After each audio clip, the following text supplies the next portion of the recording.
Hello friends, welcome to my channel. આજે આપણે જોઈશું 1857નો સ્વાતંત્ર્ય સંગ્રામ, જેને 1857નો વિપ્લવ પણ કહેવામાં આવે છે, જે તમને જીપીએસસી, એસટીઆઈ, ડીવાયએસઓ તેમજ રેવન્યુ તલાટીની એક્ઝામમાં ઉપયોગી થશે. જો તમને વિડીયો ગમે તો વિડીયોને લાઈક કરો, શેર કરો અને ચેનલને સબસ્ક્રાઇબ કરો. સૌપ્રથમ જોઈશું 1857નો વિપ્લવ થવા પાછળના કયા કારણો જવાબદાર હતા, તે આપણે જોઈશું. તો રાજનૈતિક કારણ, વેલેન્સીની સહાયકારી યોજના, ડેલહાઉસીની ખાલસા નીતિથી પોતાને થયેલા અન્યાયોને કારણે ઝાંસીની રાણી લક્ષ્મીબાઈ, જાગીરદાર કુંવરસિંહ અને નાના સાહેબ પેશવાએ આગેવાની લીધી. બીજું છે આર્થિક કારણ, કોર્નવોલિસની કાયમી જમાબંધી અને મુન્ડ્રોની રૈયતવારી પદ્ધતિના લીધે જમીનદારો અને ખેડૂતો બંને બરબાદ થઈ ગયા. ભારતમાંથી ધનનું સતત નિષ્કાસન, હસ્તશિલ્પ, કુટીર ઉદ્યોગોનો નાશ થયો. હસ્તકળાના ઉદ્યોગો, શિલ્પકળા તેમજ જે કુટીર ઉદ્યોગો, નાના પાયાના ઉદ્યોગો હતા, તે ઉદ્યોગોનો ધીમે ધીમે નાશ થવા લાગ્યો, જેના કારણે નાના જે કારીગરો હતા તે અને જે કુટીર ઉદ્યોગ અને હસ્તકળાના ઉદ્યોગો ચલાવતા હતા, તે લોકોમાં મોટા ભાગે અસંતોષ પેદા થયો. નંબર 3, ધાર્મિક કારણ, ઈસાઈ ધર્મ પ્રચારકોને કંપની દ્વારા પ્રોત્સાહન અને ભારતીયો તથા હિન્દુ ધર્મ પ્રત્યે તિરસ્કાર ભર્યો વ્યવહાર. ઈસાઈ ધર્મ સ્વીકારનારને પોતાની પિતૃક સંપત્તિમાંથી હિસ્સો મળે તેવી વ્યવસ્થા કરવામાં આવી. નંબર 4 છે સામાજિક કારણ, કેટલીક ભારતીય કુપ્રથાઓ જેવી કે બાળકીને દૂધ પીતી કરવી. જ્યારે કોઈ બાળક કે છોકરી જન્મે ત્યારે તેને જન્મતાની સાથે જ મારી નાખવામાં આવતી, એટલે તેને કહેવાય બાળકીને દૂધ પીતી કરવી. બીજું છે સતી પ્રથા, કોઈ પણ સ્ત્રીનો પતિ મૃત્યુ પામે તો તેની પાછળ તે સ્ત્રીને પણ સતી થઈ જવાનું રિવાજ હતો. તેને પણ અંગ્રેજોએ કાનૂની કાયદાનું નામ આપીને નાબૂદ કર્યો હતો. બાલ વિવાહ એટલે કે નાની ઉંમરે જે મેરેજ કરવાના આવતા હતા, તેનો પણ વિરોધ કર્યો હતો. બહુપત્નીત્વ, એક કરતા વધારે પત્ની રાખવી નહીં. અસ્પૃશ્યતા, સમાજમાં ચાલતા રૂઢિરિવાજો વગેરેને અંગ્રેજોએ કાયદાનું સ્વરૂપ આપીને નાબૂદ કરી હતી. તેથી રૂઢિચુસ્ત લોકોમાં અસંતોષ પેદા થયો હતો. નંબર 5, લશ્કરી કારણ, હિન્દી સિપાહીઓને બઢતીની તકો મર્યાદિત હતી. હિન્દી સિપાહીઓને બઢતી મળતી નહીં, મર્યાદિત પદ સુધી બઢતી મળતી. હિન્દી અને અંગ્રેજી સિપાહીના પગાર વચ્ચે પણ મોટો તફાવત. જે અંગ્રેજી સિપાહી હોય તેને વધારે પગાર આપવામાં આવતો અને હિન્દી સિપાહી હોય તેને ઓછો પગાર આપવામાં આવતો.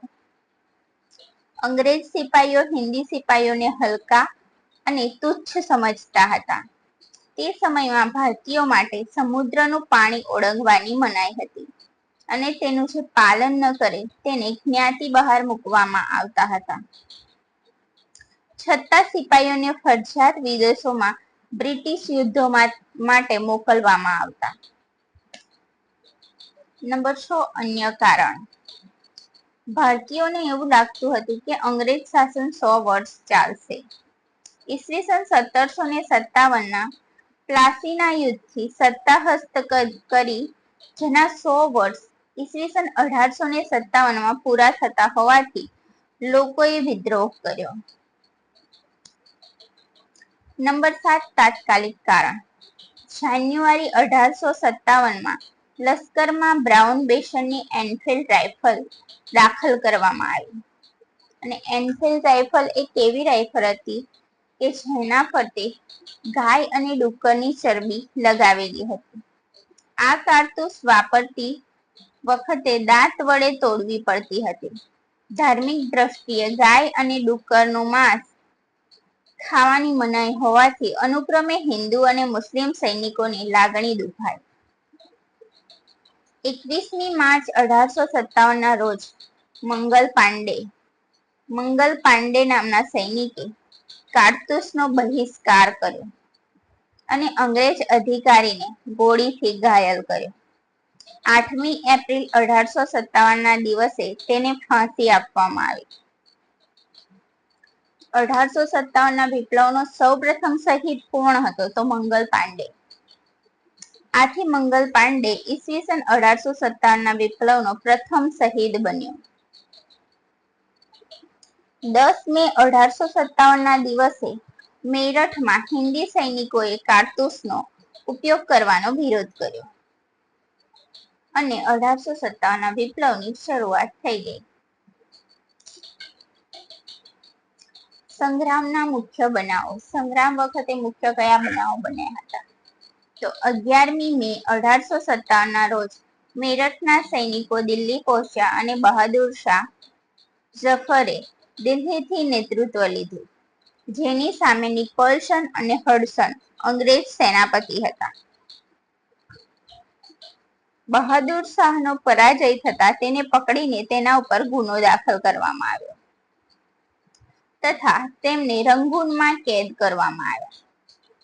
કાનપુરમાં બાજીરાવ બીજાનો દત્તક પુત્ર ભોંડુ પંડિત કે જેના નાના સાહેબ પેશવા તરીકે ઓળખાતા, તેમણે નેતૃત્વ લીધું.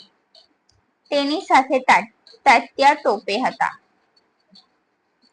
તેમનો પરાજય થતા તેઓ નેપાળ નાસી ગયા. તાત્યા ટોપે ગુજરાતના પંચમહાલના જંગલોમાં કેટલાક દિવસો રહ્યા હતા અને અંતે તેમને ફાંસીની સજા આપવામાં આવી હતી. ઝાંસીની રાણી લક્ષ્મીબાઈએ નેતૃત્વ લીધું, જે ગંગાધર રાવના પત્ની હતા. ગંગાધર રાવના મૃત્યુ બાદ આનંદરાવને દત્તક લીધો અને આનંદરાવને ગાદીએ બેસાડ્યો. અંગ્રેજોએ આ અધિકાર અમાન્ય રાખ્યો અને તેમની વિરોધમાં અંગ્રેજ સેનાપતિ ફ્યુરોજ હતા.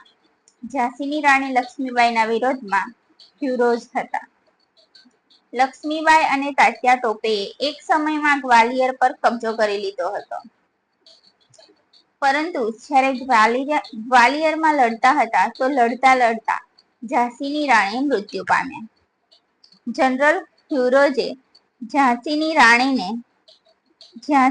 રાણીને વિદ્રોહમાં એકમાત્ર મર્દ કહ્યા હતા. આમાંથી પણ ક્વેશ્ચન પૂછાઈ શકે છે કે એકમાત્ર મર્દ કોણે કહ્યા હતા? તો ફ્યુરોજે ઝાંસીની રાણીને એકમાત્ર મર્દ કહ્યા હતા. ઉપરાંત વિદ્રોહીઓએ તેમને મહકપરીની ઉપાધિ આપી હતી.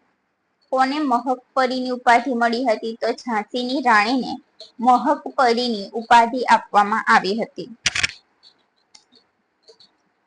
લખનૌમાં વાજિદ અલી શાહની બેગમ હજરત મહલ નેતૃત્વ લીધું.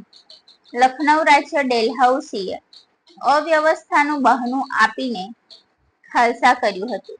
હજરત મહલનો પરાજય થતા તેઓ નેપાળ ગયા. બિહારના જગદીશપુરના જાગીરદાર કુંવરસિંહ અંગ્રેજ સેનાપતિ વિલિયમ ટેલર સામે બહાદુરીપૂર્વક લડ્યા હતા, પરંતુ તેમને મરણતોલ ઘા વાગવાથી એપ્રિલ 1857માં તેઓ મૃત્યુ પામ્યા.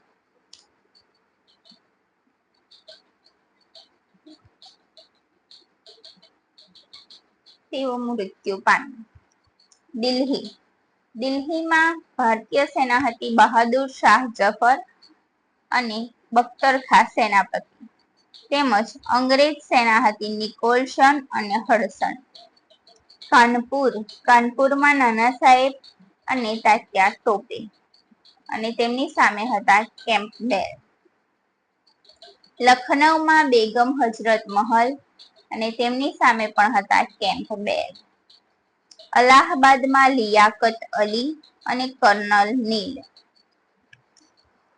ઝાંસીમાં હતા રાણી લક્ષ્મીબાઈ અને તેમની સામે અંગ્રેજ હતો ફ્યુરોજ. ઝાંસીની રાણી કોની સામે લડ્યા હતા? તો ફ્યુરોઝની સામે. જગદીશપુરમાં હતા કુંવરસિંહ અને તેમની સામે અંગ્રેજ હતા વિલિયમ ટેલર અને વિલિયમ આયર. ફતેહપુરમાં હતા અઝીમુલ્લા અને તેમની સામે હતા જનરલ રેનોલ્ડ. નિષ્ફળતાના કારણો. 1857માં જે વિપ્લવ થયો હતો તે નિષ્ફળ શા માટે ગયો? તો તેની પાછળ કારણો જવાબદાર છે તે આપણે જોઈશું. પ્રમુખ કારણ છે સંકલનનો અભાવ. બીજું કારણ છે રાષ્ટ્રીયતાની ભાવના પ્રજા કે આગેવાનોમાં વિકાસ પામી ન હતી. શીખો, ગુરખાઓ, સિંધિયા, હોલકર, નિઝામ, કાશ્મીર, જોધપુર, પટિયાલા વગેરે અંગ્રેજોના પક્ષે લડ્યા હતા. અંગ્રેજોના પક્ષમાં રહીને લડ્યા હતા. વિદ્રોહ કેન્દ્રીય નેતાગીરીના બદલે સ્થાનિક નેતાગીરી વચ્ચે લડાયો હતો. શિક્ષિત અને મધ્યમ વર્ગ ઉદાસીન રહ્યો હતો. સૈનિક દુર્બળતા અને આધુનિક અસ્ત્રોનો અભાવ રહ્યો. જ્યારે અંગ્રેજો પાસે આધુનિક સાધનો અને આધુનિક સંચારના સાધનો વિદ્રોહ દબાવવામાં મદદરૂપ થયા હતા. 1857ના વિપ્લવના શા પરિણામો આવ્યા? ઈસ્ટ ઇન્ડિયા કંપનીને બદલે બ્રિટિશ તાજનું શાસન ચાલુ થયું.